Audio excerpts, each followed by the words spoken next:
हर हर महादेव। ओम नमः शिवाय। श्रावण मास महात्म्य 15वां अध्याय। सुपोधन नामक व्रत। सनत कुमार ने शिव जी से कहा, हे देवेश, नागों का आश्चर्यजनक पंचमी व्रत मैंने आपके श्रीमुख से सुना। हे देवेश, अब आप षष्ठी के दिन किए जाने वाले व्रत को कहें। इस व्रत का क्या नाम है तथा क्या विधान है? शिव जी ने सनत कुमार से कहा, हे विपेंद्र, श्रवण मास शुक्ल पक्ष की षष्ठी तिथि को महामृत्यु विनाशक उत्तम सुपोधन नाम का व्रत करें। शिवालय में या घर पर प्रयत्न पूर्वक शिव का अर्चन कर सविधि दाल, आटे, भात का नैवेद्य, नमक सहित आम का साग, तरकारी रखें। ब्राह्मणों को नैवेद्य पदार्थों का वायना दें। जो विधि से इस व्रत को करता है उसे अनंत पुण्य की प्राप्ति होती है। इस संबंध में प्राचीन कथानक कहते हैं, रोहित नाम का एक राजा बहुत समय तक अपुत्र वाला था। उसने पुत्रार्थ अत्यंत कठिन तप किया। तप के प्रभाव से प्रकट हो ब्रह्मा ने उससे कहा, हे राजन, तेरे भाग्य में पुत्र है ही नहीं। फिर भी वह पुत्र के पदार्थ कठिन तपस्या करता ही रहा। संकट में होकर ब्रह्मा फिर प्रकट हो बोले, हे राजन, तुम्हें मेरा दिया हुआ जो पुत्र होगा वह अल्पायु होगा। इस प्रश्न पर राजा और रानी ने यूं निश्चय किया कि पुत्र प्राप्ति से वंध्यापन तो हट जाएगा, लोक में अपुत्रता होने की निंदा तो मिट जाएगी, यही बहुत है। फिर कुछ दिनों बाद ब्रह्मा के वरदान से शोक और हर्ष से युक्त पुत्र उसके घर में उत्पन्न हुआ। राजा ने जातकर्म आदि संस्कार यथाविधि किए।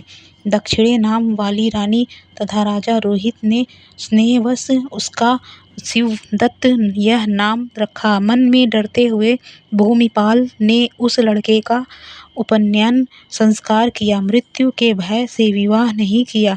जब 16 साल का हुआ तो उसकी मृत्यु हो गई। उस ब्रह्मचारी के मरण की याद में राजा महती चिंता में हो गया, क्योंकि जिस वंश में ब्रह्मचारी का स्मरण होता है उस वंश का क्षय हो जाता है तथा उसकी दुर्गति हो जाती है। सनत कुमार ने शिव जी से कहा, हे देवाधिदेव जगन्नाथ, क्या इसका कोई उपाय नहीं? यदि कोई उपाय हो तो मुझसे कहें, जिसे करने से इस दोष की शांति हो। ईश्वर ने सनत कुमार से कहा, हे सनत कुमार, यदि स्नातक या ब्रह्मचारी आदि हो तो अर्क विधि से विवाह संयोग कर पेड़ या ब्रह्मचारी को मिलाकर देश काल गोत्र नाम को कहें। यह कहें कि मैं मरे ब्रह्मचारी की शांति के लिए वैसर्गिक व्रत करता हूँ। देश काल को याद कर के कहें, मैं अर्क विवाह करूँगा। सोने से अभ्युदयिक कर पीपल शाखा तथा सबको हल्दी और तेल के द्वार लेप कर पीले सूत से वेष्टित करें। 2 पीले कपड़ों द्वारा आच्छादित करें। अग्नि स्थापना करें। विवाह विधि द्वारा आघात रत्न हवन कर अग्नि में बृहस्पति काम 4 विहृतियों से होम कर स्विष्ट कृत संज्ञक होम कर कर्म को समाप्त करें। यथा विधि पीपल की डाल तथा मृतक सबको जला दें। मरण योग को तो उसके लिए इस व्रत को 6 साल तक करें। ईश्वर ने सनत कुमार से कहा, हे विप्रेंद्र, राजा ने ब्राह्मणों से इस विधि को श्रवण कर अपने मन में विचार किया कि यह अमुख्यतः अर्क विवाह मुझे उत्तम नहीं लगा। विवाह ही मुख्य होना उचित है, जिससे मरे जीव के वास्ते कोई बालिका नहीं देता। मैं राजा हूँ, जो कोई इसको अपनी लड़की देगा उसे मैं रत्न तथा बहुत धन दूंगा। उसके नगर में एक ब्राह्मण रहता था। वह दूसरे देश से आया हुआ था। उसकी प्रथम मृत पत्नी से एक लड़की थी। दूसरी विवाहिता स्त्री बहुत दुष्ट थी। उसने डाह से और बहुत द्रव्य के लोभ के कारण लड़की देने का इच्छा प्रकट की। उसने 1 लाख रुपये लेकर 10 साल की उस दीन बाला को मरे हुए राजा के लड़के के वास्ते दे दिया। उस बाला को लेकर वे सब नदी के किनारे शमशान में गए। वहां उस शव के साथ बाला का विवाह किया। मनुष्य लोग विधि पूर्वक शव के साथ संबंध कराकर जलाने को तैयार हुए। तब बाला ने कहा कि आप क्या करते हैं।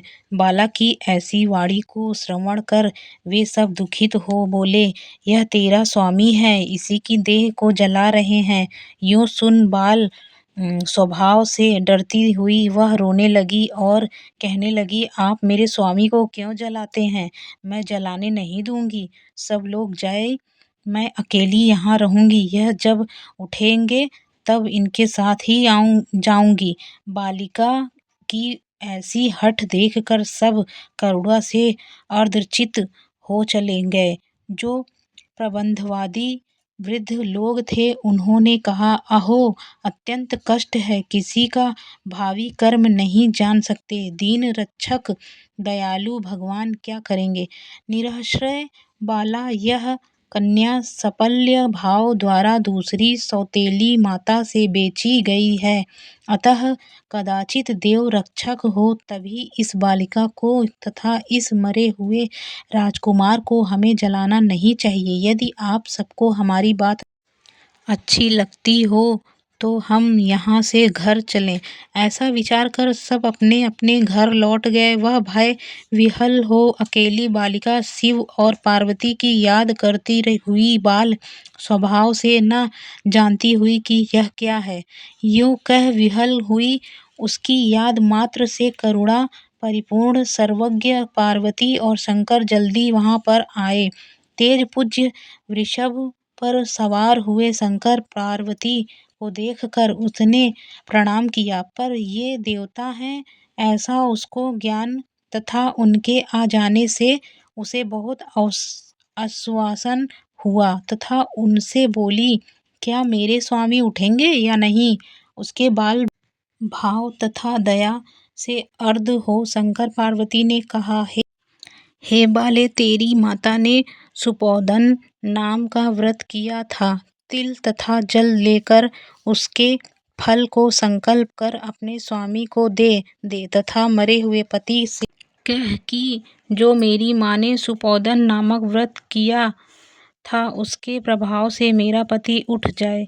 उसने शंकर और पार्वती के कथनानुसार किया। सुपोधन नामक व्रत के प्रभाव से शिवदत्त उठ गया। शंकर और पार्वती उस बाला को व्रतोपदेश देकर अंतर्हित हो गए। श्री शंकर के जाने पर शिवदत्त ने उसी कन्या से पूछा, तुम कौन हो, मैं कैसे यहाँ आया। कन्या ने शिवदत्त से सारी कथा कह दी और इस प्रकार रात भी व्यतीत हो गई। सुबह हो जाने पर नदी के किनारे आए हुए प्राणियों ने राजा से सारी कथा कही। हे राजन, आपके पुत्र और पुत्रवधू नदी के किनारे हैं। वह प्रामाणिक मनुष्यों से इस वार्ता को श्रवण कर अत्यंत प्रसन्न हो नगाड़ा बजवाता हुआ नदी के किनारे पर आया। सभी ने राजा की प्रसन्न होकर स्तुति की। हे राजन, आपका मरा लड़का फिर कलगृह से लौट आया। राजा ने पुत्रवधू की प्रशंसा की और कहा, मेरी स्तुति क्यों कर रहे हैं। मैं तो महान मंदभागी अधम हूँ।